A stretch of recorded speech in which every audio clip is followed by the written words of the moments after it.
Hey guys, welcome to Spirit Pig. This is the show that explores how to live a fulfilled life. I'm Duncan CJ, and today I'm speaking with Peter Docker.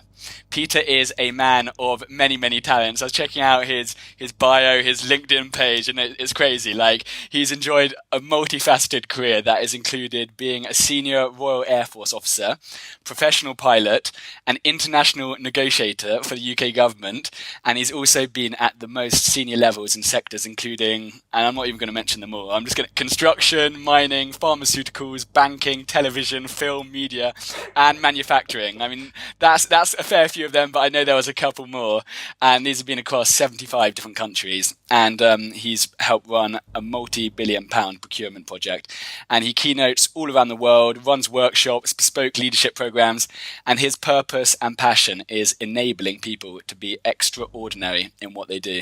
Peter, thank you so much for speaking to me today. Hugely exciting. My absolute pleasure, Duncan.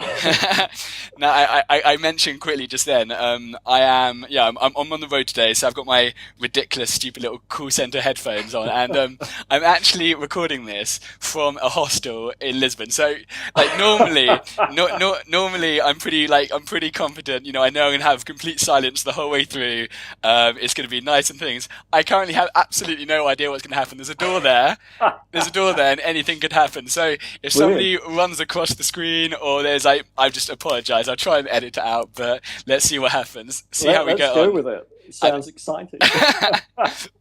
Now, one of the main topics and reasons for wanting to talk to you is this concept of why. And in particular, there's a book that I know has had a profound impact on you. It's had a really profound impact on me I think I read it about maybe 4 years ago. I can't remember. And it's a book, Start With Why by Simon Sinek. And I don't know, you know when you learn something or you hear something at a particular time in your life, and then suddenly it's like this sort of light bulb moment. And I remember Start With Why, it was one of those books. There's another book called The One Thing, which just came at the perfect time in my life when it also had that light bulb moment. But I really would love to delve into this topic. But for anyone who's maybe hearing this for the very first time and is not familiar, like, what's probably the best way to introduce this topic? The golden circle, or maybe leave it to you to introduce it. Well, let's just very briefly cover that. And the concept of starting with why that my friend and colleague Simon Sinek came up with and was published in his book and TED Talk of around about 2009 is very simple. And it puts forward the idea that, you know, everybody on the planet knows what they do, whether that's an individual or as an organization. Some of us know how we do it, what makes us different or special or better. But what Simon noticed is that it's only the inspired leaders, the inspired organizations who know why they do what they do. And by why, we don't mean to make a profit or get an income. And that's the result. By why, we mean, what's your cause? What's your belief? What's your higher purpose? What gets you out of bed every day? And why should anybody care about that? And what Simon discovered was that most of us think, act, and communicate starting from what we say, what it is we do, and then what makes us different or better. But the inspired leaders, the inspired organizations, they start with why, and they say why they do what they do, and then they go ahead with how and what. So, you know, quite often we use the example of Apple.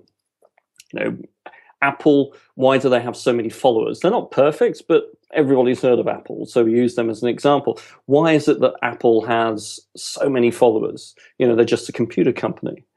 What is it about them? And it's because of the way they communicate. You know, if Apple were like any other computer company, they would send out a marketing message that starts with what? They would say, we make great computers.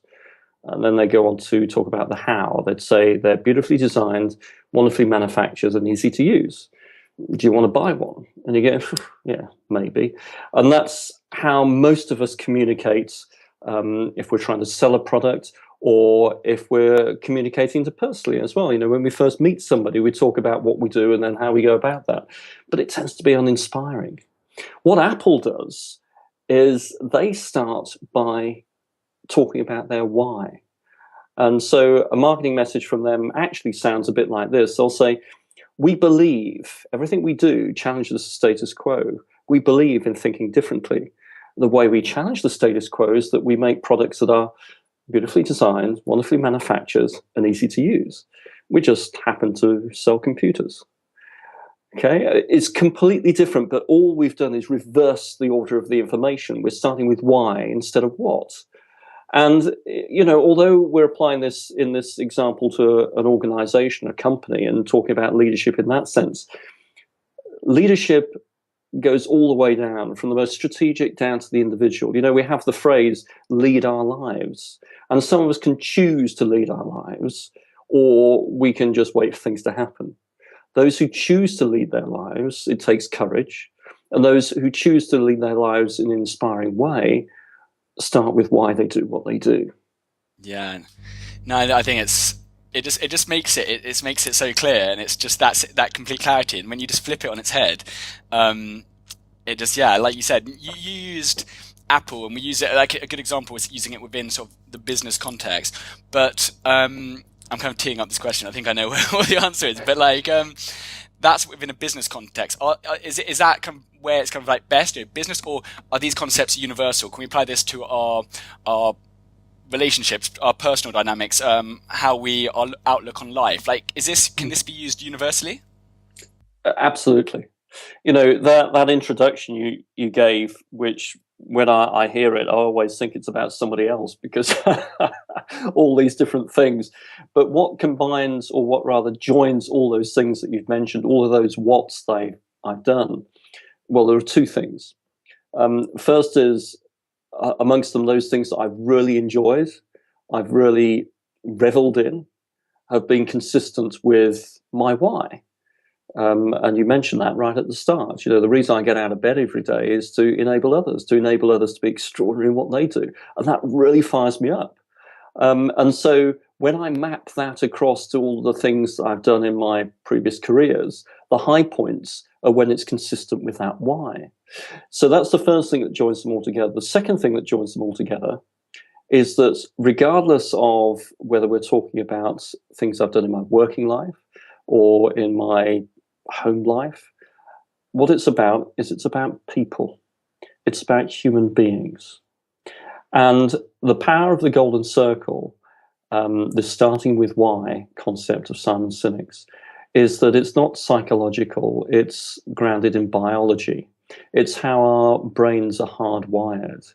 And so when we choose to start with why and work with the biology, then things tend to work out pretty well. And the great thing is that the biology piece, it transcends, whether we're talking about work or home life, or transcends cultures, religions, geographies, backgrounds, because it's common to all of us. All of us are human beings. The last time I checked, the 7 billion on the planet are human beings. So that's why it applies to us all. And more specifically, your point about can this apply to our personal lives? Yes, it does. In fact, it applies to everybody right now, even if they can't articulate their why in words, because everything we say, everything we do, either adds to or takes away from our why, our cause, our belief. And when we can't put that why into words, we can't be intentional about just doing things and being things that are consistent with that why. So let's bring it right down to a fundamental level.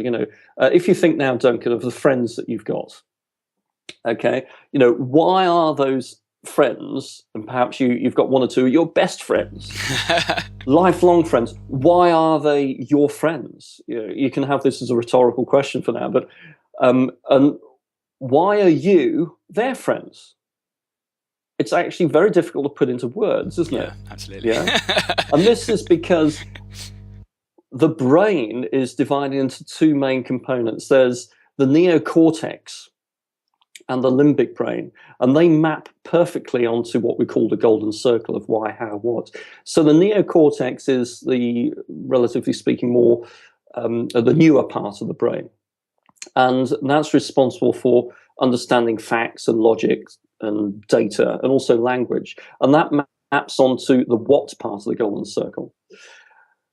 The limbic brain, however, is responsible for feelings such as trust and loyalty, which are really rather important both in terms of friendships and in business. And the limbic brain is also responsible for all human behavior, all decision making, and yet it's got no capacity for language.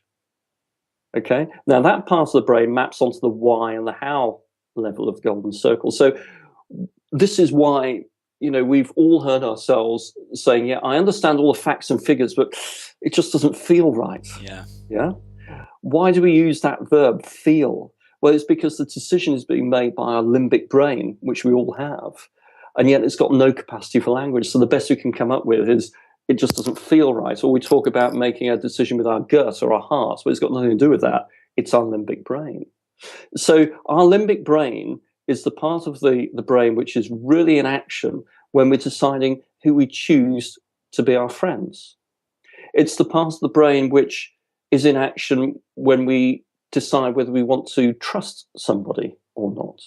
And this applies whenever there is human interaction, whether that is on a one-to-one basis, friends or family, or whether it's at a business level, the companies that we choose to trust.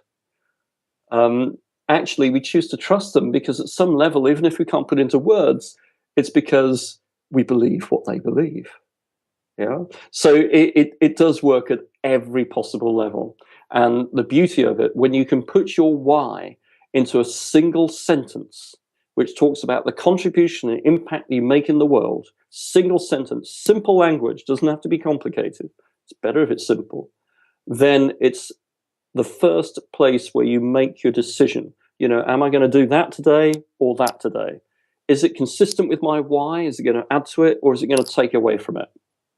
Then it's a no-brainer, and that applies whether we're talking about where we choose to shop as an individual consumer, who we choose to have as our friends, or the decisions we make at the most grand strategic level as a global company or even as a country. It applies at every level.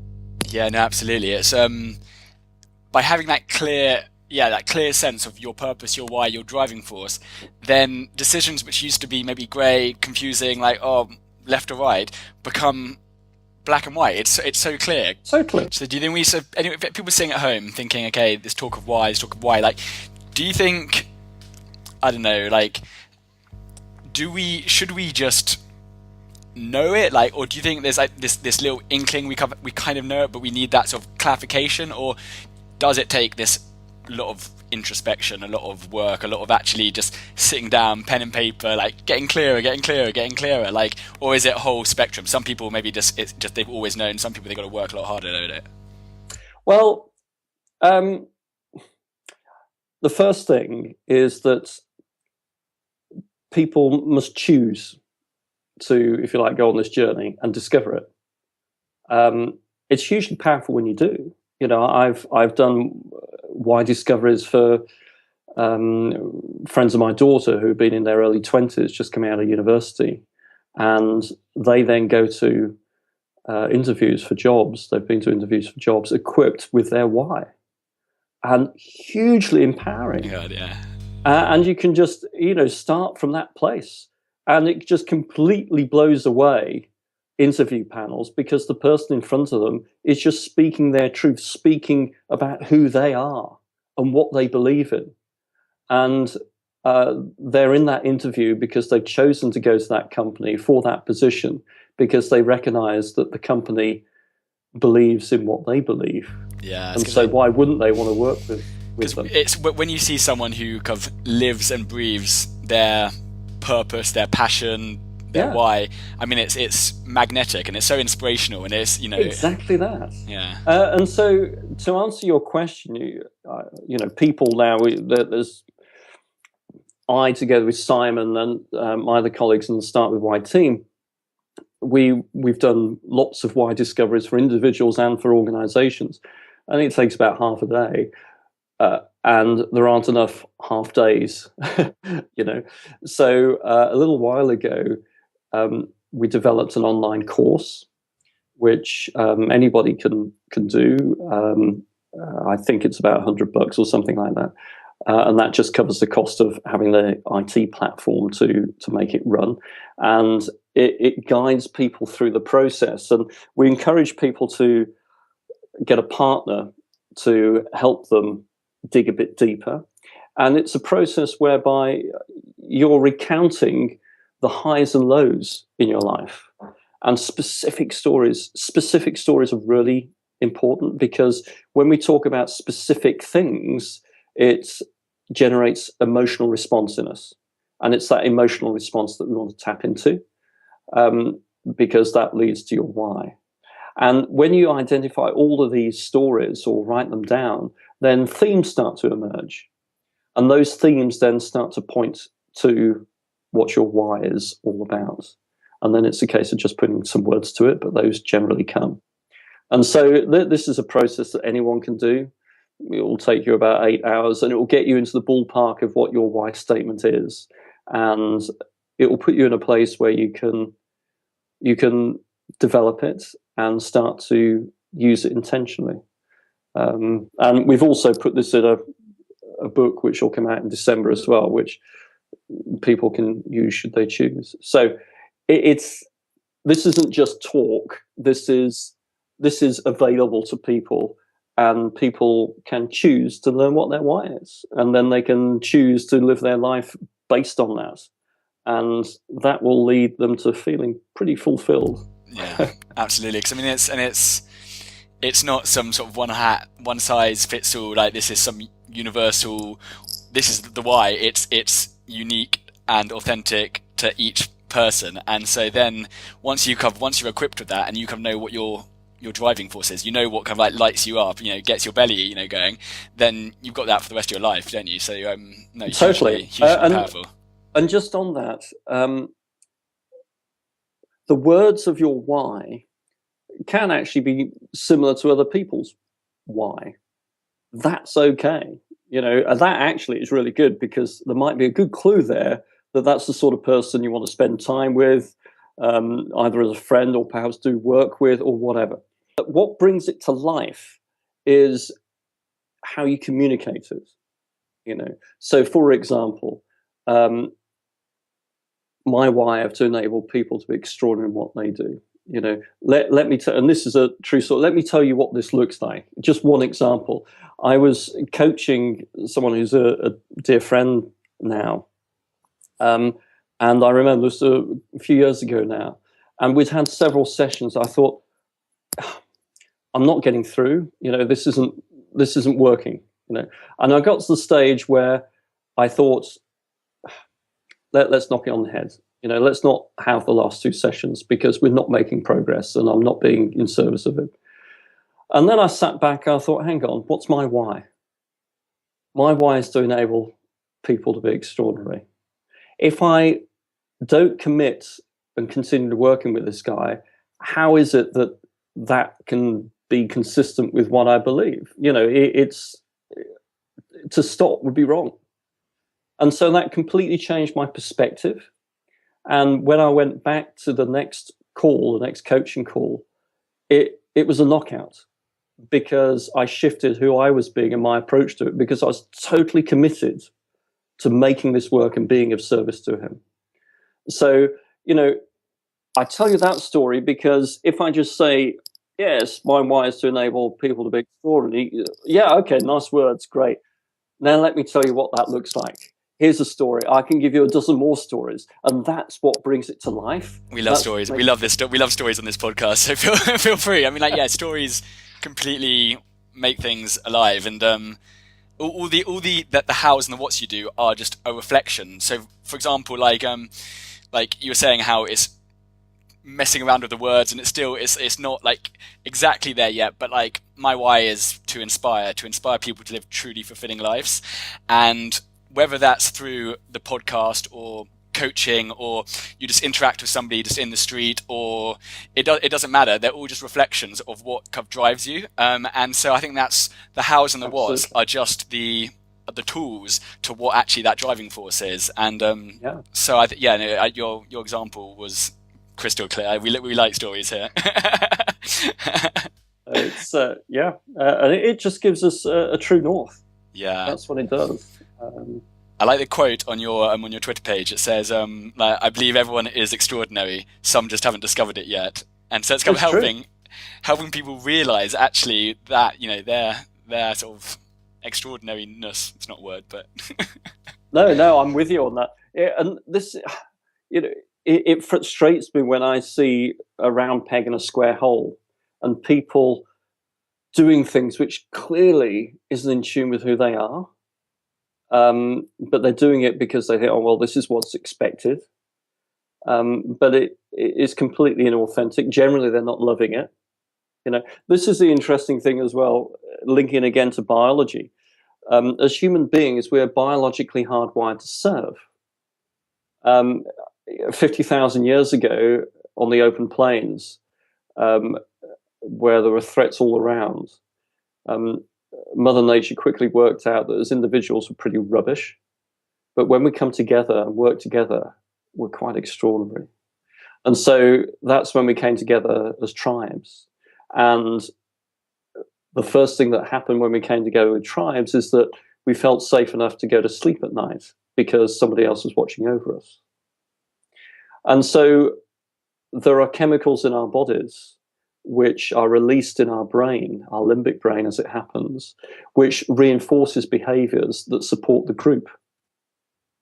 And so when we're working together, when we're working well together in an environment where we all believe the same thing, and that would have been the definition of a tribe 50,000 years ago, people who believed in the same thing, it tends to work really rather well. And so we are hardwired to serve. The sad thing is that the vast majority of people, for the vast majority of their lives today, are in service of someone or something they don't believe in. And they end up going to work just to be able to get home and spend their time doing something they love. If, however, they're equipped with their single sentence, their why statement, then they can be intentional about choosing things in every aspect of their life which is in tune with what they believe. And chances are they'll be very good at it. And most importantly, they'll feel very fulfilled. The warehouse of possibility, what's that about? This is something I talk about in my talks, and it's part of how to take your why and put it into action. And a why comes from your past, and also it can be a springboard into the future. And so it's linked to something I called the warehouse possibility. Is linked to something I called right to left thinking. So I'll very quickly explain that. Most of us, when we're facing challenges in life or as a business, it applies at every level, we stand in the present and we look to the past, draw on our past experience, apply it in the present, and hopefully get a future, an outcome, what we call a predictable outcome. Okay. Now I call that left to right thinking, because if you imagine it, I normally show this on a stage. The past is on the left, the present is in the center, and the future is on the right. So you start in the past on the left and work your way through to the future on the right. And that's not a bad model. It's how humankind has developed over centuries. But it has limitations. It's limited by the fact that it's only going to give you incremental change because it's linked to the past. And if that's good enough for you, then that's fine. But it's not going to give you a breakthrough. The other problem with it is, what if you don't have a past to draw on? What if you don't have any experience in that? Then the model falls down. And so I give the example then of right to left thinking, which is where mentally you stand in the future. You stand on the right in my diagram. You stand in that future and using, this is the important thing, using your why, the emotional connection you have to that why, the passion you have for the belief of your purpose. You stand in that future and you imagine the world that you are going to create. Not if, not maybe, but you are. And this is called a declared outcome, a declared future, a declared outcome. And you're absolutely passionate about it. It is going to happen. It's that emotion and passion and drive which informs you what you do in the present. And the past is of less importance. So I bring that to life with an example of JFK, who when he was alive, he said America's going to put a man on the moon before the end of the decade. And there was no past experience in the world of doing that. But he stood in that future. And I've seen the recording of his TV broadcast. And in his face, there is no hesitation, no doubt that this is going to happen. And it was about humankind. It was about America. It's about pushing us forward. Totally passionate about that. And he declared it to the world. This is going to happen. And the energy that released then played into the present. And people like NASA and other people involved said, all right, our chief of staff has said, that's going to happen. We better make it happen. They worked out how to make it happen. And coming to the warehouse of possibility, it's easier to draw this, but when JFK said we're going to put a man on the moon, it's as if he created a big empty warehouse. And this warehouse had got nothing in it, but it was that possibility. In fact, it had a little office in the corner with one man in that office. And that office was the office of the man who said it cannot be done. And he's actually a very important guy because he acts as a catalyst. And in this case, he acted as a catalyst for people to come and build their offices in this empty warehouse. The first office might have been, this is the solution of how to get 3 astronauts off the planet. And then somebody else came and built an office which was, this is the solution of how to keep them alive en route to the moon. Then somebody else built an office which was, this is how to get 2 astronauts onto the surface of the moon. Another office, how to get them off the surface of the moon and rendezvous with the command module. Another office, how to keep them safe all the way back to Earth. Another office was how to get them into orbit around the Earth again. Another office was we solved the heat shield problem, we solved the re-entry problem. Another office, we solved the splashdown problem, the recovery problem. Eventually, this whole empty warehouse is filled up with all these bits of the solution. There's no longer any space for the guy who said it cannot be done, and he's pushed out the door. And at that very moment, your possibility turns into reality. That's the warehouse of possibility. And the point about it is that none of that would have been possible unless Kennedy had stood up and said, this is happening. Not if, not maybe, it is happening. So that was a grand strategic scale. Have we got a moment just to share a personal story which brings this right down to the individual? Yeah, absolutely. I've got a son, Patrick, 23, he's great. And he's got a friend called Dylan. And Dylan, similar age. And a couple of years ago, Dylan was riding his motorbike back from late at night, back from a job that he had then. And we live out in the countryside and there's no street lights and whatever. It's very dark and the roads are very narrow lanes.